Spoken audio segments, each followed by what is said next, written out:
పితా పుత్ర పవిత్రాత్మ నామమున ఆమెన్. అందరికీ శుభోదయం. జ్ఞానవాక్కుల ధ్యానమునకు స్వాగతం, సుస్వాగతం. ఈరోజు మనము లేవి కాండము 13, 14 అధ్యాయముల గురించి ధ్యానించుకుందాం. ఈ 2 అధ్యాయాలలో మనకు కనిపించేది వివిధ భాగాలకు సోకిన కుష్ఠవ్యాధి. ఈ వ్యాధి అంటరానిది. ఈ వ్యాధి సోకిన వారు ప్రజల నుండి వెలివేయబడతారు. గుడారము బయట ఊరు పొలిమేరలలో జీవిస్తూ ఉంటారు. ఈ కుష్ఠవ్యాధిని హీబ్రూ భాషలో చారయిత్ అంటారు. చారయిత్ అనగా దెబ్బతీయటం అనే అర్థం గల పదము నుండి పుట్టినది. ఇది నిజమే. ఈ వ్యాధి పాపాలకు ప్రతిఫలంగా దేవుడు తీసిన దెబ్బ అని, దేవుని శిక్ష అని, దేవుని శాపం అని ఆ ప్రజల నమ్మకం. ఆ కాలములో ఈ వ్యాధికి మందు లేదు. పరమ వైద్యుడైన క్రీస్తు మాత్రమే ఈ వ్యాధిని నయం చేయగలడు. The book of Leviticus is teaching us that wholeness symbolises holiness. పరిపూర్ణమైన, సంపూర్ణమైన వ్యక్తిత్వం పవిత్రతను సూచిస్తుంది. వక్రీకరణ లేదా జబ్బులు, రోగాలు అపవిత్రతకు, అశుద్ధతకు, పాపానికి, శాపానికి సూచకలుగా ఉన్నాయి. ఈ పుస్తకము దేవుని పవిత్రత యొక్క గొప్పతనాన్ని తెలుసుకొని మనము కూడా పవిత్రులుగా ఉండటానికి పిలుపునిస్తుంది. I am holy, therefore you too must be holy. నేను పవిత్రుడను కనుక మీరు కూడా పవిత్రులుగా ఉండండి. పవిత్రంగా ఉండటం అంటే ఏమిటి? పాపానికి దూరంగా ఉండటం ఎలా? రోగాల బారిన పడకుండా ఉండాలంటే ఏమి చేయాలి? What is the secret of healthy life? Holiness means to separate or cut off. వేరుపరపబడుట, విభజింపబడుట అని అర్థం. దేని నుండి? పాపము నుండి వేరుపరచబడుట. పాపము నుండి వేరుపరచబడిన వాడు పవిత్రుడు. మానవులందరూ పాపము చేసి దేవుని మహిమను పొందలేకపోయిరి. రోమాపత్రిక 3వ అధ్యాయము 23వ వచనం. పాపము చేయకపోతే దేవుని మహిమను మనం పొందుతాం. దేవదూతలుగా మారిపోతాం. ఒకసారి ఆలోచించుకోండి. నేను దేవదూతను, నేను దేవుని మహిమను పొందుతున్నాను.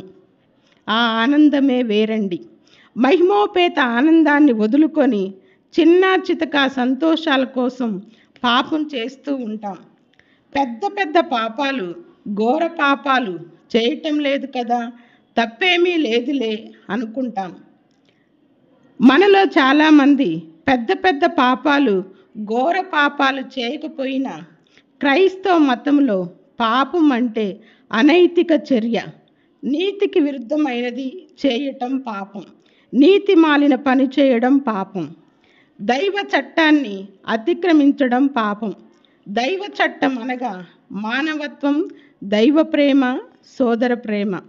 ప్రేమించకపోవటం, మాట్లాడకపోవటం, అనైతికంగా మాట్లాడటం, పట్టి పట్టినట్లు ప్రవర్తించటం, నిలువెచ్చనితనంగా ఉండడం, చేయవలసిన పనులు చేయకపోవటం పాపమే.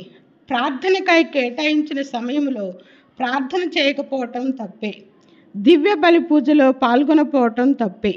పరిశుద్ధ గ్రంథ వాక్యాన్ని చదవకపోవటం పాపమే.